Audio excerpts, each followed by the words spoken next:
Magandang araw sa inyong lahat. Sa aming asignatura sa pagbasa at pagsulat sa piling larangan ay naatasan kaming gumawa ng pag-uulat tungkol sa katitikan ng pulong o minutes of the meeting sa Ingles. Mga kasanayang pampagkatuto. Pagkatapos ng aming talakayan ay inaasahang una, napapahalagahan nyo ang pagsasagawa ng pagpupulong. Pangalawa, na itatala ang mahahalagang na pag-usapan sa pulong sa pamamagitan ng pagsulat ng katitikan ng pulong o minutes of the meeting. Pangatlo, nakapagsasagawa ng pagpupulong at nababaliktanawan sa pamamagitan ng katitikan nito. Kaya halina't simulan natin ang ating diskusyon. So, ang kahulugan ng katitikan ng pagpupulong ay ito ay isang opisyal na tala ng isang pulong o kalimitang isinagawa ng formal, objektibo at komprehensibo. Ang katitikang pagpupulong ay proseso ng pagsusulat at paghahanda ng mga dokumento o papeles na magagamit sa isang pagpupulong. Ito ay isang mahalagang bahagi ng pagpaplano at pagpapatupad ng anumang kaganapan o proyekto sa isang organisasyon. Ang salitang minutes sa minutes of the meeting ay nagmula sa Latin na minuta scriptura, kung saan ang minuta ay nangangahulugang maliit o maliit na bagay. Ang orihinal na kahulugan nito ay mga maliliit na tala o pagsulat.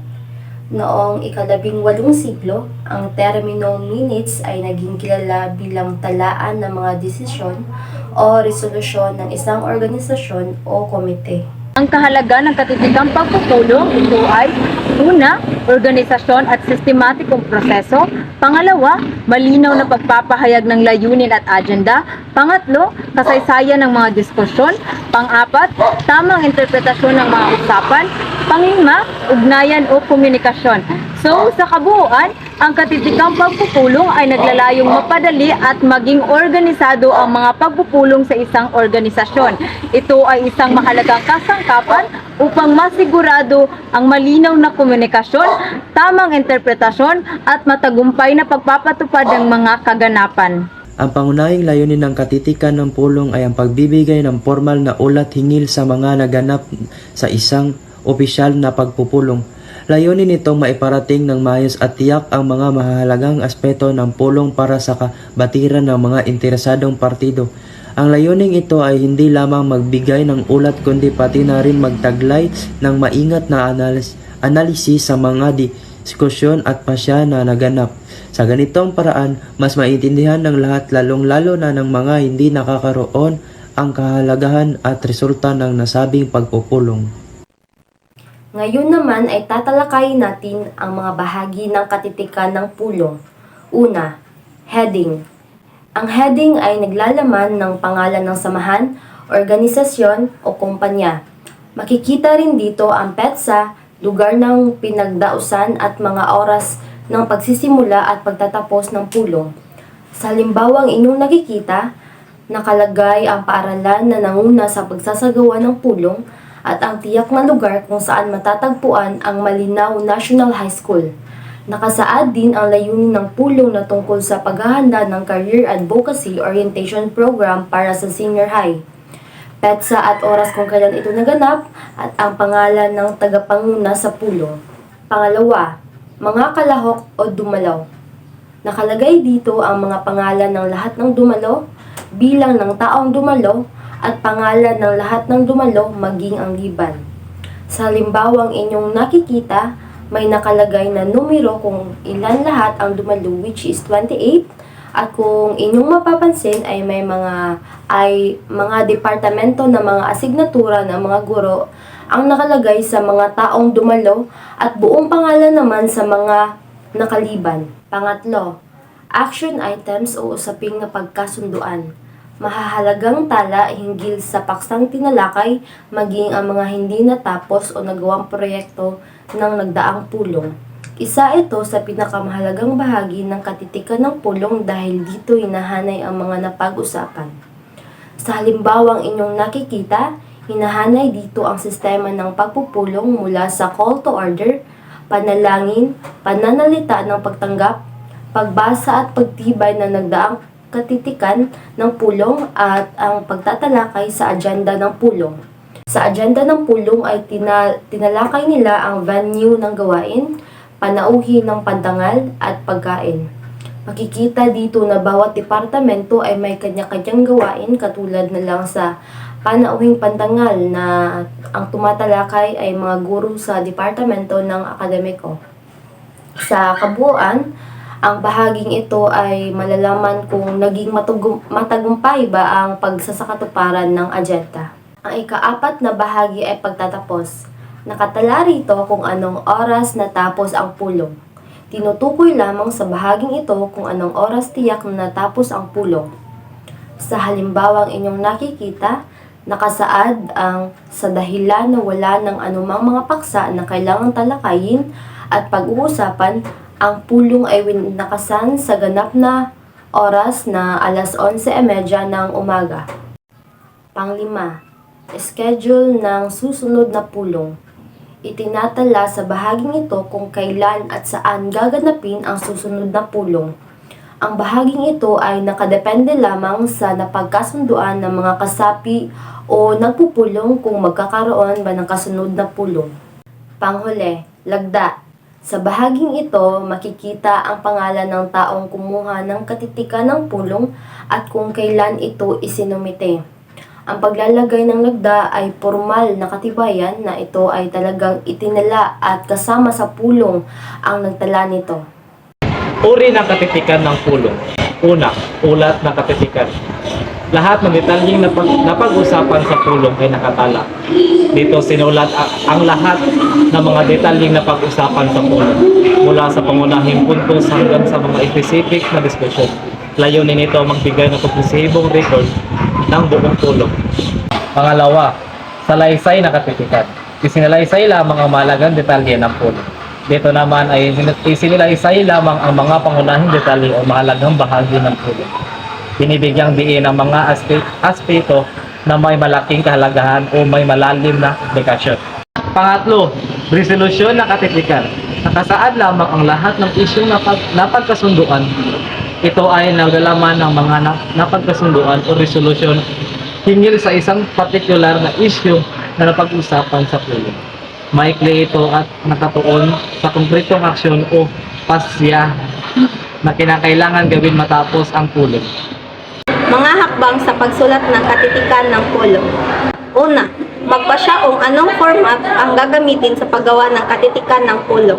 Nakasaad sa dokumento ang mga dumalo, mga paksang tinalakay, mga napagdesisyonan at motion.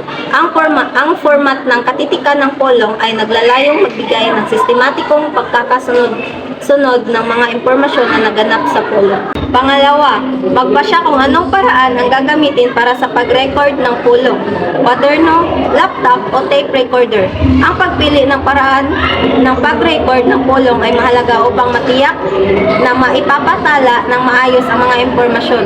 Maaaring gamitin ang mga tradisyonal na paraan tulad ng pagsusulat sa kwaderno, paggamit ng laptop o computer, o paggamit ng tape recorder para sa audio recording. Pangatlo, bumuo ng listahan ng mga dadalo sa pulong. Maaaring maging gabay ang agenda. Mahalaga na magkaroon ng listahan ng mga dadalo sa pulong upang matiyak na walang maiiwan o makakalimutan ng tao. Ang agenda ng pulong ay maaaring maging gabay sa pagbuo ng listahan ng mga dadalo. Pang-apat, gumamit ng template para sa dokumento. Nakalahad dito ang oras, pitsa, lugar, layunin ng pulong, mga dadalo at mangunguna. Ang paggamit ng template ay makakatulong upang mas madali at sistematiko ang paggawa ng katitikan ng pulong dahil ang template ay naglalaman ng mga pre-format na impormasyon.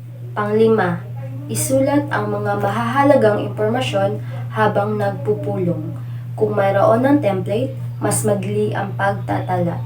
Simulan nito sa pagtatala ng mga pangunahing impormasyon tulad ng petsa, oras, lugar ng pulong, pati na rin ang pangalan ng mga dumalo at hindi dumalo.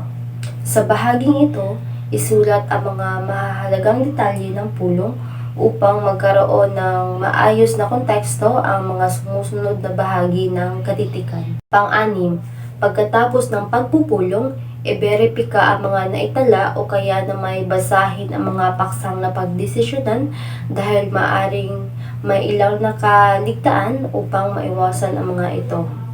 Ito ay ang bahagi kung saan isusulat ang mga puntos, argumento at mga desisyon na nagmula sa mga diskusyon sa pulong. Mahalaga na maging malinaw at detalyado sa pagtatala ng mga ito upang magamit ito bilang sanggunian sa hinaharap. Pang-pito, ihanda ang katitikan ng pulong para sa ipamimigay na kopya sa mga dumalo at liban. Maaaring mawalan ng kabuluhan ang pagpupulong kung hindi agad maipamamahagi ang kopya nito lalo na't nakatala sa bawat isyong na pag-usapan, ang pagkilos na gagawin at kung sino ang mga sangkot sa gawain. Ito ay mahalaga upang maipakita ang proseso ng pagdedesisyon sa loob ng pulong at ang mga desisyong nakuha mula dito. Mga dapat gawin ng taong natasang kumuha ng katitikan ng pulong. Pang-una, hanggat maaari ay hindi participant sa nasabing pulong.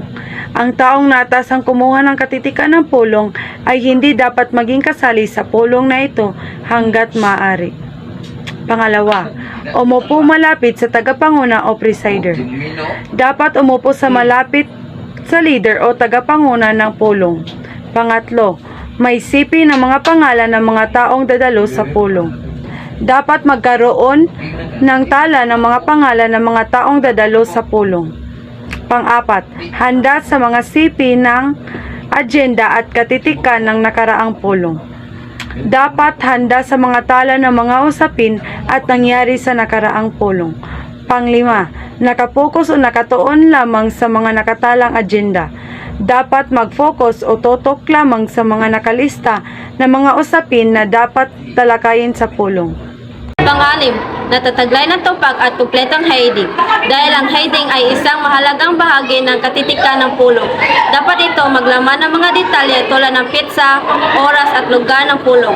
Ang pagkakaroon ng tumpak at kumpletong heading ay magkakatulong sa pag-organisa ng mga tala at pagbigay ng tamang konteksto sa buong katitikan. Pang-pito, gumamit ang recorder kung kinakailangan sa mga kaso kung saan mahalaga ang eksaktong pagtatala ng mga detalye ng pulong. Maaring gamitin ang isang recorder. Ang paggamit nito ay magkakatulong upang matiyak na hindi mawawala o magkakamali sa pagtatala ng mga mahalagang impormasyon. Ito ay isang praktikal na paraan upang masiguro na ang katitikan ay tumpak at kumpleto. Pang-walo, itala ang mga motion o formal na suhestyon ng maayos. Sa bahagi na ito ng katitikan, mahalaga ng maayos na itala ang mga motion o formal na suhestyon na inihain sa pulong. Isulat ang mga detalye ng bawat motion, kung sino ang nagmukahi at kung ano ang maging resulta ng botohan. Ang pagkakaroon ng maayos ng tala ng mga motion ay magiging sungganian para sa mga sumusunod na pagpupulong. Pang-siyam, itala ang lahat ng paksa at isyo na pagdesisyonan ng koponan.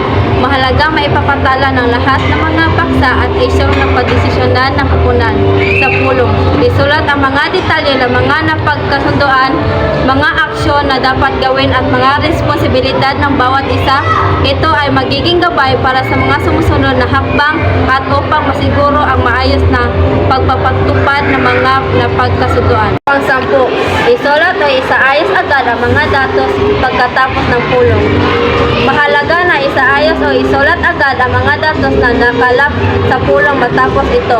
Ito ay upang maiwasan ang pagkalimot o pagkakamali sa pagtatala ng mga mahalagang impormasyon.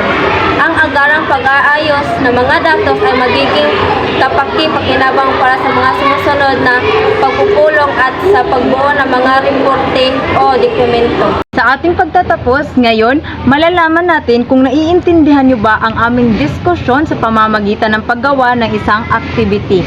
Meron kami ipapakita dito na dalawang taong nag-uusap at gawan nyo ng sarili nyong katitikan ng pagpupulong. Ipapasa nyo sa susunod natin na pagkikita. Hi, Mayor! So, ayan. Dito na para si Mayor. Attendance, please. Mayor,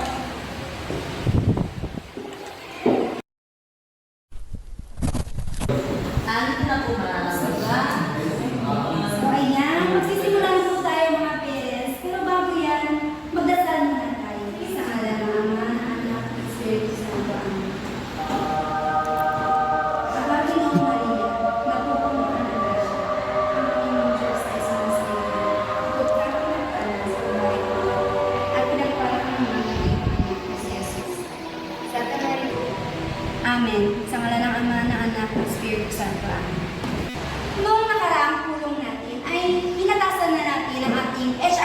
officers, hindi ba? So, maaari bang malaman kung sino ang ating kalihim? Ako po. Ay, ma'am, maaari mo bang isulat ang ating katitikan ng pulong? Sige. Ngayong araw ay pag-uusapan natin ang tatlong mga mahalagang bagay. Una ay ang work immersion ng inyong mga anak. Ikalawa ay ang kanilang Zumba at panghuli ay ang kanilang recess sa hapon. So, magsimula na tayo. Questionable. Pwede. Tama. Magsimula tayo sa ating work immersion. Yes, ma'am? Ano ang work immersion? So, ang work immersion ay isang aktibidad ng mga mag-aaral kung saan oobserbahan nila ang mga trabaho na nakadepende sa kanilang kursong pinili. Para saan ba yan? Ang work immersion ay parte ng K-12 curriculum na ipinasa ng DepEd. So, makakatulong ito sa mga mag-aaral o sa mga anak nyo upang magkaroon sila ng ideya kung paano ang kanilang magiging trabaho sa hinaharap. Kailan ba ito magsisimula? Mayor, ang kanilang work immersion ay magsisimula sa ikalawang semestre at ito ay magiging parte ng kanilang grado. Ganun ba? Ang ating work immersion ay may dalawang uri.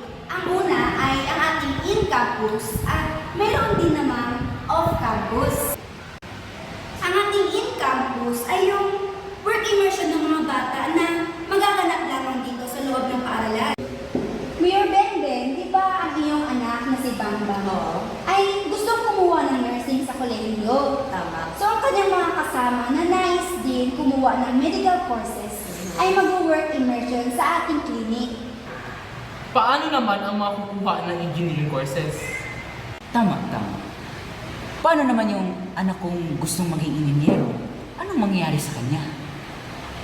Ginonggo, ang iyong anak na si Mali ay mapupunta sa ating Land and Property Office at ganoon din po sa inyo, Ginoong Reed. Ang anak ko po si James ay doon din po mapupunta sa ating Land and Property Office. At sa ating off-campus na work immersion naman, ay pupunta ang inyong mga anak sa ating mga hospital o mga opisina ng inhinyero, pampubliko man o pribado. May mga tanong po ba kayo? Dumako naman tayo sa ating ikalawa na pag-uusapan. At ito ay ang ating Zumba for a Cause. Isang proyekto ng mga bata kung saan ay magbebenta sila ng kanilang mga ticket sa iba't ibang estudyante sa halip na magbabayad kayong mga magulang ng 250 piso.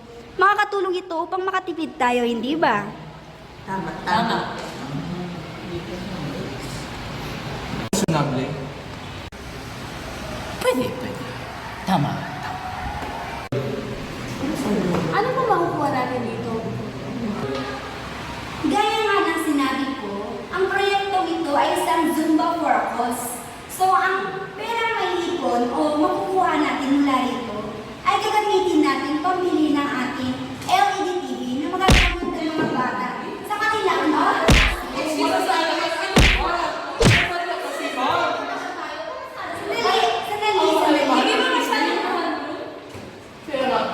Dapat mas importante proyekto ang dapat inaatupag natin. Tama ka dyan. Sandali mga magulang, ay papaliwanag ko po sa inyo ang gamit ito.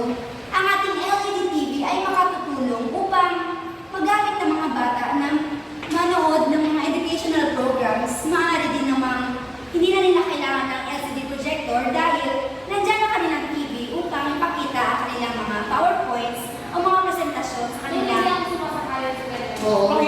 Mas mainam po ito mga magulang dahil hindi na nangangailangan ng mga estudyante na i-reserba ang ating mga LCD projector. Sa halip ay mayroon na silang sariling nakahanda sa kanilang classroom para sa kanilang mga proyekto sa kanilang mga klase o asignatura. Malinaw na bang lahat? Malinaw na. Pumunta na tayo sa ating panghuling pag-uusapan at ito ay ang recess sa hapon ng mga bata. Ang issue ito na pag-uusapan natin ay yung pagtanggal ng recess sa hapon ng mga estudyante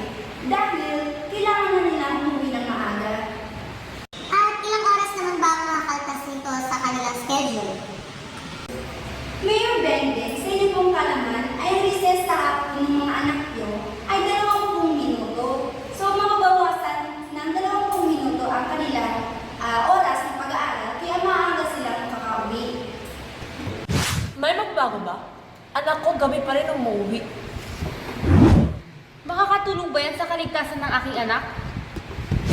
Ano? Gugutumin niyo ang mga anak namin? Napaka-questionable naman yan. Bakit ba yan? Mga magulang, kahit nasabihin natin 20 minuto lamang ito, ay malaking tulong na ito sa inyong mga anak. Sa loob ng 20 minutong ito ay maiiwasan na nila ang traffic, hindi ba? Makakauwi na sila ng ligtas o mas maaga. Maaari namang kumain sila sa inyong mga tahanan, hindi ba? Nakadepende na po ito sa inyong mga anak. May punto ka dyan na. So malinaw na ba? May mga tanong pa ba kayo? Ikaw may tanong ka ba? Sa ngayon, naging malinaw lahat ng pinag-usapan natin ngayong araw. So, magtatapos na po ang ating pulong. Magsitayo po lahat kayo magdadasal po. Sa ngalan ng Ama, ng Anak, ng Espiritu Santo. Amen. San Antonio Maria Claret. Sa ngalan ng Ama, ng Anak, ng Espiritu Santo. Maraming salamat po sa inyong pagdalo.